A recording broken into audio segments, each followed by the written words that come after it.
ফিরলাম বিরতির পর। মহাকুম্ভ শেষ হতে বাকি আর মাত্র কয়েকটা দিন, কিন্তু তার মধ্যে বহু বিতর্কে ইতিমধ্যেই জর্জরিত মহাকুম্ভ। পরিসংখ্যান তুলে ধরে এবার উত্তরপ্রদেশের মুখ্যমন্ত্রী জানালেন যে 1,500 কোটি টাকার ব্যবসা হয়েছে, খরচ করা হয়েছে, ব্যবসা হয়েছে 3 লক্ষ কোটি টাকার। উত্তরপ্রদেশের যে বাজেট অধিবেশন, সেখানেই এই তথ্য তুলে ধরেন উত্তরপ্রদেশের মুখ্যমন্ত্রী যোগী আদিত্যনাথ। আর কি জানালেন জানবো, প্রতিনিধি টেলিফোন লাইনে জুড়ছেন অঙ্কিতা বর্ধন। অঙ্কিতা, দেখো, আজকে কিন্তু সেই কথাই, সেই সাফল্যের কথাই তুলে ধরেছে উত্তরপ্রদেশের মুখ্যমন্ত্রী। কারণ দেখো, মহাকুম্ভ নিয়ে সত্যি শেষ নেই।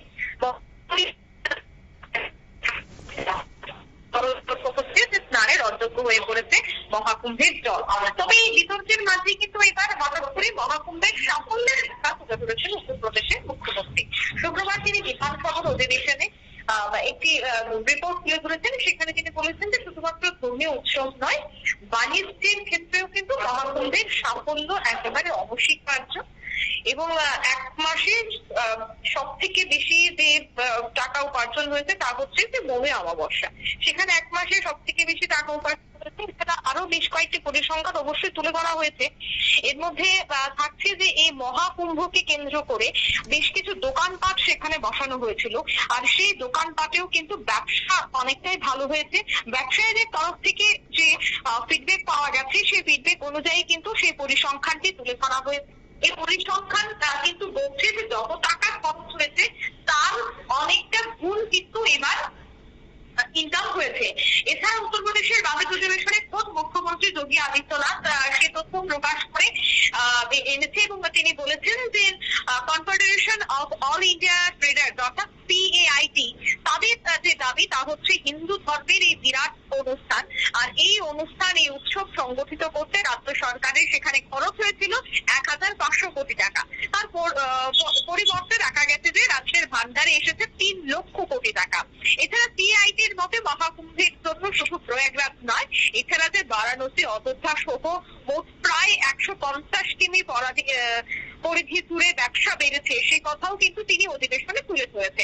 দেখো, ভারতবর্ষের এই যে কুম্ভ মেলা, সেটা কিন্তু এই বছরের সব থেকে বড় মেলা ছিল। 144 বছর পর এই মেলা হয়েছে।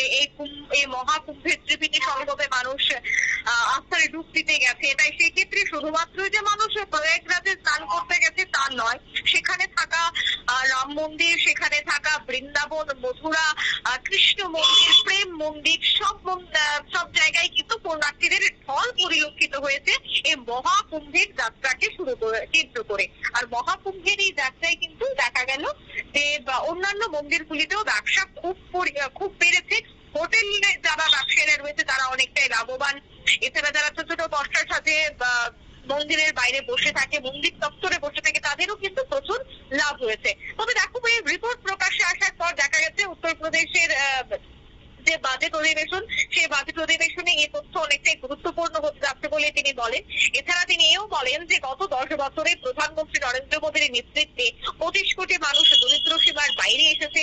শেষ 8 বছরে রাজ্যে 6 কোটি মানুষ আমরা দরিদ্র সীমার বাইরে আনতে পেরেছি। এই সমস্ত বিষয়ও কিন্তু তিনি আজ এই অধিবেশনে তুলে ধরেছেন। কিন্তু সব থেকে উল্লেখযোগ্য যে বিষয়টা ছিল তা হচ্ছে যে কত টাকা ইনকাম হয়েছে।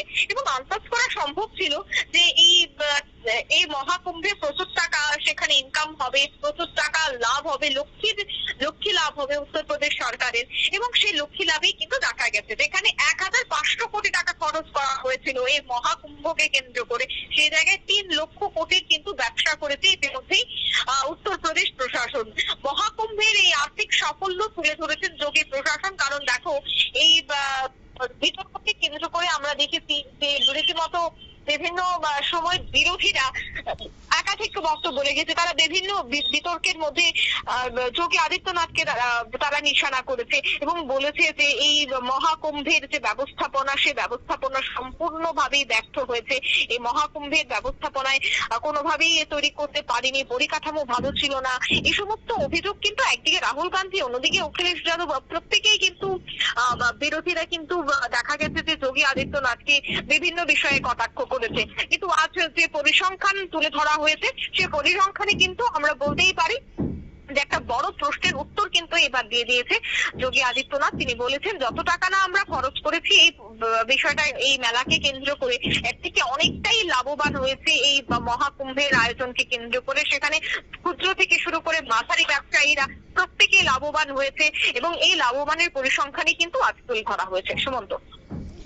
ধন্যবাদ অঙ্কিতা বর্ধন আমাদের প্রতিনিধি জানাচ্ছিলেন এতক্ষণ ধরে যে প্রচুর কোটি কোটি টাকার যে ব্যবসা হয়েছে এতদিন ধরে, যেটা শুধুমাত্র মৌখিক হিসেবেই ছিল, আজ বিধানসভায় একেবারে তথ্য দিয়ে তুলে ধরলেন যোগী আদিত্যনাথ, উত্তরপ্রদেশের মুখ্যমন্ত্রী। তিনি জানিয়েছেন 1,500 কোটি টাকা খরচা হয়েছিল সরকারের, কিন্তু সেখানে 3 লক্ষ কোটি টাকার ব্যবসা বা 3 লক্ষ কোটি টাকার যে একটা বড় টাকা অঙ্ক ঢুকেছে উত্তরপ্রদেশ সরকারের কাছে, সেটাও জানিয়ে দেওয়া হলো সরকারের যিনি প্রধান তার তরফে।